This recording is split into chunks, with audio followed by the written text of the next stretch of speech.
জানেন কি, বিমান কিন্তু পুরো আকাশে বিচরণ করতে পারে না। প্রতিটি ফ্লাইট টেক অফের পর প্লেনগুলো একটি নির্দিষ্ট পথে গন্তব্যের দিকে এগিয়ে চলে, যার কারণে একই আকাশে কয়েক শত প্লেন থাকলেও তারা একে অন্যের সাথে ক্র্যাশ করে না। কিন্তু আকাশ এবং মেঘের মাঝে এই রাস্তা কিভাবে তৈরি হলো, কিভাবেই বা শত বছর আগে আবিষ্কার হওয়া সেই অদৃশ্য হাইওয়ে আবিষ্কারের সুফল দুনিয়ার মানুষ ভোগ করছে, এসব প্রশ্নের উত্তর জানবো আজকের এই বিশেষ আয়োজনে। আকাশপথে বিমানে একটি নির্দিষ্ট পথ দেখিয়ে এগিয়ে যায়, যার মাধ্যমে প্রতিদিন মার্কিন যুক্তরাষ্ট্র থেকে ইউরোপের দিকে প্রায় 1000-এরও বেশি বিমানের উড্ডয়ন হয়। কিন্তু কোনো বিমানের একে অন্যের সাথে সংঘর্ষ হয় না। আটলান্টিক মহাসাগরের উপরে এই বিমানগুলোকে যে পথে চলাচল করতে দেখা যায়, একে অদৃশ্য হাইওয়ে বললেও ভুল হবে না। স্বাভাবিকভাবেই সাধারণ মনে প্রশ্ন জাগে, পুরো আকাশ খালি থাকার পরও কেন এই নির্দিষ্ট পথেই বিমানের আসা যাওয়া হয়, কিংবা এই হাইওয়ের উৎপত্তি কিভাবে? উত্তর জেনে অবাক হবেন। এই অদৃশ্য পথের আবিষ্কার হয়েছিল আজ থেকে প্রায় 100 বছর আগে, আর এই আবিষ্কারের পেছনে বিশেষ অবদানের নাম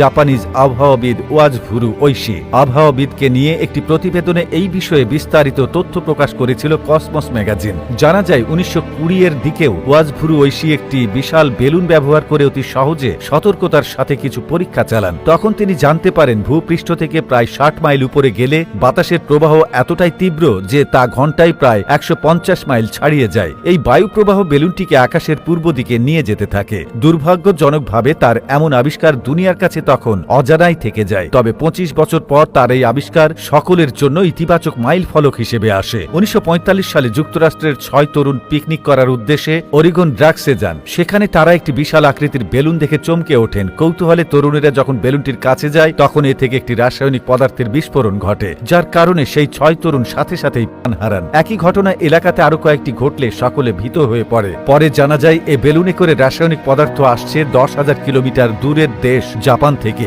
বিশ্বযুদ্ধের সময় জাপান আমেরিকার উদ্দেশ্যে আনুমানিক 3000 রাসায়নিক পদার্থ সমেত বেলুন পাঠায়, যার মধ্যে 300টি পৌঁছাতে সক্ষম হয়। এই পুরো কার্যক্রমে ব্যবহার ওয়াজুরু ওইশির বায়ু প্রবাহের আবিষ্কার। পৃষ্ঠ থেকে আনুমানিক 3 থেকে 4000 উপরে থাকা বায়ু প্রবাহকে কাজে লাগিয়ে এ কাজ সম্পন্ন করা হয়। এই প্রবাহকে বলা হয় জেট স্ট্রিম। বিশেষজ্ঞদের মতে আটলান্টিক মহাসাগরের উত্তরের পথে জেট স্ট্রিম রয়েছে। ফলাফল জাপানের সেই আবহাওয়াবিদদের 100 বছর আগের আবিষ্কারকে এখানে বিমানের উড্ডয়নের জন্য ব্যবহার করা হচ্ছে। আকাশপথে উড়ে বেড়ানোর সময় বিমানের অবস্থান, গতি প্রকৃতি, উচ্চতা সম্পর্কে জানতে বিমানবন্দর কর্তৃপক্ষ ফ্লাইট এখন ট্র্যাকিং সিস্টেম ব্যবহার করেন। এই পদ্ধতির মাধ্যমে আকাশে উড়ে বেড়ানো বিমানের যাবতীয় ডেটা বা তথ্য খুব সহজে পেয়ে যান বিমানবন্দর কর্তৃপক্ষ।